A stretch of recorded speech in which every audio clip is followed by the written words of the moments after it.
Well, hello, friends. It's Tuesday, April 14th, just 2 days after Easter. I'm sure for you, as for me, Easter may not have felt quite the same this year, being apart and worshiping virtually, watching Pastor Dave's message online. But at the same time, we still had the opportunity to gather. Even though we were scattered, we were still gathered. It didn't change the fact that we got to celebrate the resurrection of Jesus. And again, we don't just do that on Easter Sunday. We should do it every day. Actually, every Sunday is supposed to be a mini resurrection day, a mini Easter. And really, every day of our lives should be days where we celebrate the fact that Jesus is alive, that he is risen, and that he rules and reigns for all eternity. So I hope you enjoyed my little song yesterday, Jesus is Alive, with my kids. Just seemed like kind of a fun and fitting way to kick off this week post-Easter, this Easter Monday yesterday. So for today, I thought I would just share for these next 4 days, today through Friday, just these little accounts that follow Jesus' resurrection where Jesus appears to various people. So today I'm going to just look at this account where Jesus appears to Mary Magdalene, then Jesus appearing to his disciples tomorrow, then on Thursday, Jesus appearing to Thomas along with the other disciples, and then Jesus appearing and having this engagement with Peter. So I thought that would be a good follow-up to Holy Week. And then coming Sunday, we're going to be kicking off a new sermon series I'll be preaching called The Art of Neighboring. And so I'll be talking more about that, where it's something we're doing with other churches here in the community, all preaching on the same series. Things have obviously changed somewhat now that we're doing it remotely and virtually and can't be out engaging with our neighbors in the same way, but I think it's still really applicable. And I think there are plenty of opportunities for us to be good neighbors and to love our neighbor in this new season that we're currently in. So that's coming up on Sunday. But again, just to kind of keep going on the resurrection theme, Easter theme, I'm going to touch on these 4 passages. So I'm just going to read this, John 20, verses 10 through 18, and just offer a brief reflection and then lift up a song. So it says this, John 20, verses 10 through 18. So again, this is after Jesus has been resurrected. Then the disciples went back to their homes, but Mary stood outside the tomb crying. This is Mary Magdalene. As she wept, she bent over to look into the tomb, and she saw 2 angels in white seated where Jesus' body had been, one at the head and the other at the foot. They asked her, "Woman, why are you crying?" "They have taken my Lord away," she said, "and I don't know where they have put him."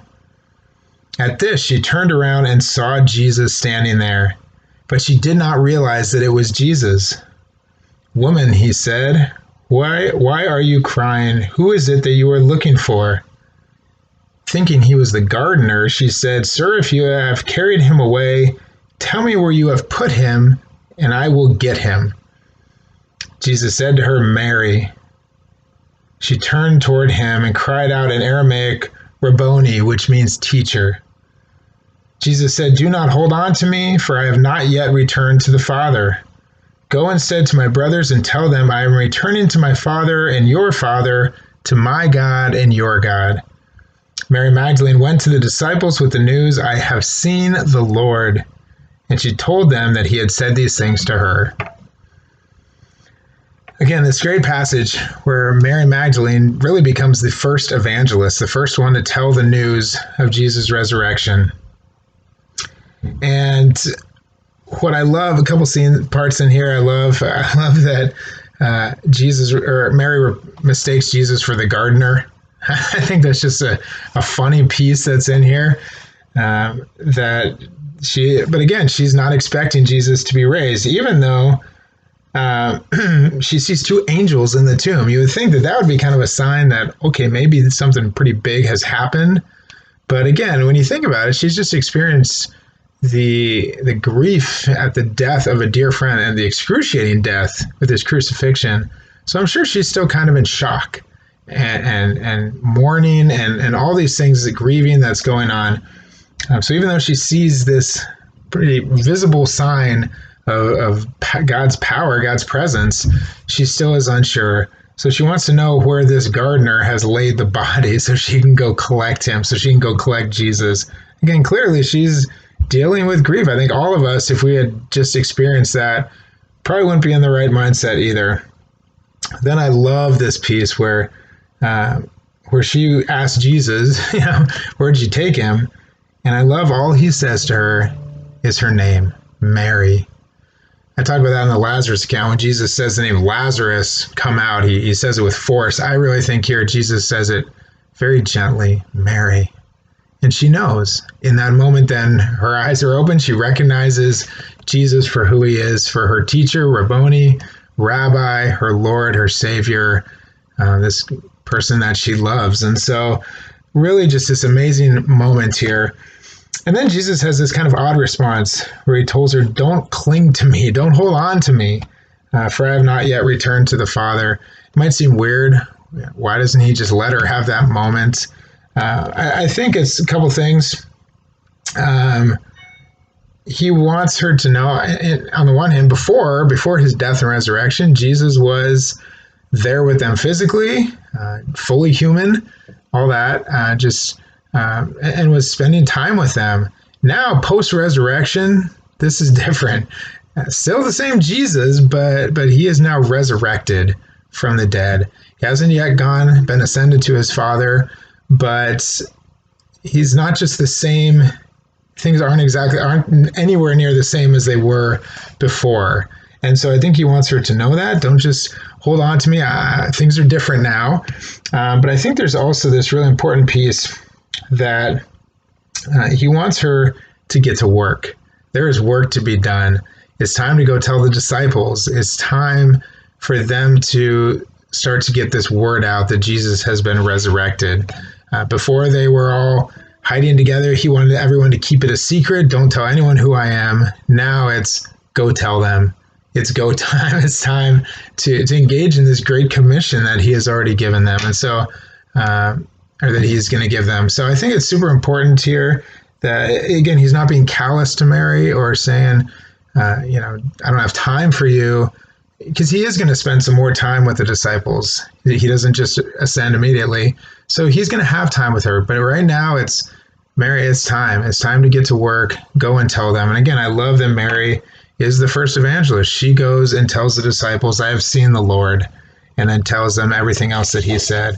So I think just kind of an important maybe reminder for us is that it's important for us to cling to the Lord, to hold on to him, to have that time with him. I hope you're doing that in this season of quarantine, of staying at home, of social distancing and self-isolation, of all those things. I hope you're really clinging to the Lord and finding time to do that. Hopefully you're able to do that even more this week through this prayer vigil and spending time with the Lord, spending that quiet time, just speaking from your heart, talking to God. And obviously it should extend beyond this week, just as something that we do. But at the same time, we're not just supposed to keep him to ourselves and hang on to him. We have work to do.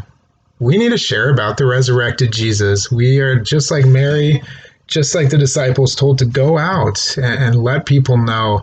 I think especially in this season where people are fearful, where people are worried and dealing with anxiety, we have the good news. We get to share Jesus is alive. He is more powerful than this. No matter what happens through all this, we can trust in him. So I think that's maybe the take home for us today from this is just, spend time with Jesus, super important, but at the same time, he wants us to go out. Not just he wants us to, he commands us to go out, to love our neighbor, to share the good news, to be like Mary. And so that's what we're to do. I hope you can do that. Even if you can't go physically, call people, send written notes. Maybe it's a good time to get back into that habit. But send emails, send whatever it is. Just reach out to people, engage in long phone conversations. Let them know about the love of Jesus, and let that love shine through you as well. So I'm just going to sing a song today called Unashamed Love. It's one we used to do back when I was a youth director, and I just have always loved this song. I used it as a theme for a Mexico house building, or a Mexico mission trip where we worked with orphans, which was super powerful for me. And I think of Mary Magdalene again, who had all these demons cast out of her. And obviously, I'm sure had shame associated with that. in her kind of past life before Jesus got a hold of her. And now she's just unashamed. She was at the foot of the cross. She is, was unafraid of the repercussions of that. She's out there now going to tell everybody, and especially in this culture, as a woman going to do that, she had no shame. She had no fear. She just had to tell people. So I think that's how we want to live, unashamed. We want to have that same unashamed love and that childlike faith. You'll hear those words in this song. So I hope you're blessed by that. Blessed by this song called Unashamed Love.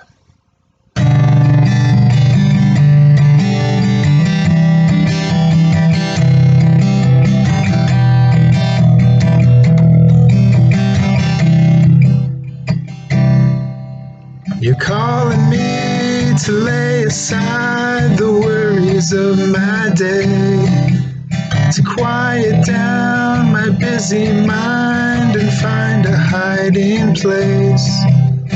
Worthy, you are worthy.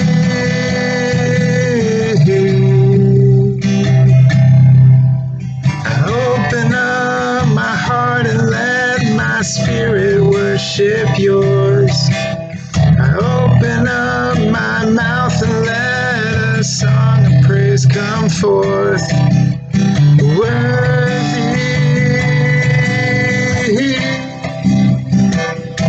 you are worthy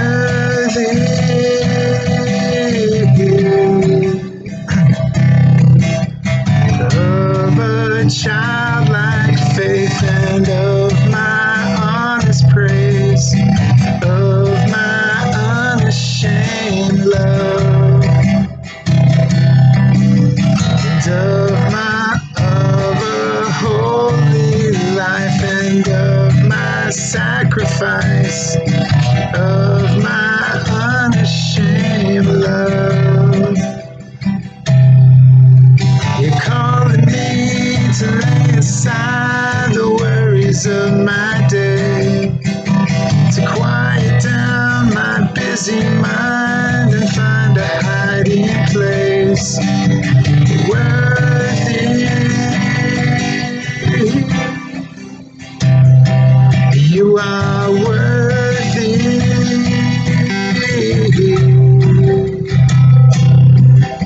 I open up my heart and let my spirit worship yours.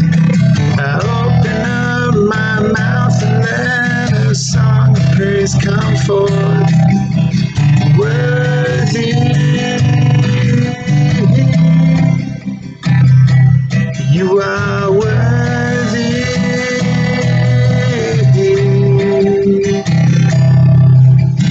Of a childlike faith and of my honest praise, of my unashamed love, of a holy life and of my sacrifice, of my unashamed love. Worthy,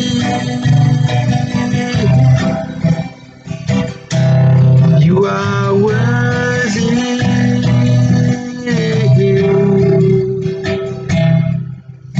Worthy,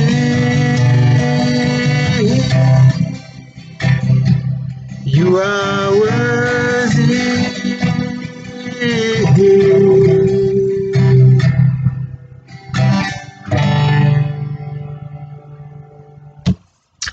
Well, friends, I just commend you and encourage you to live with that kind of unashamed love for Jesus and for others in this next week.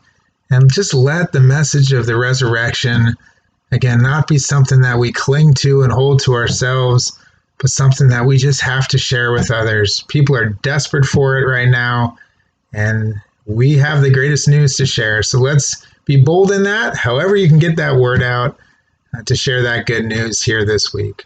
So God bless you. See you tomorrow.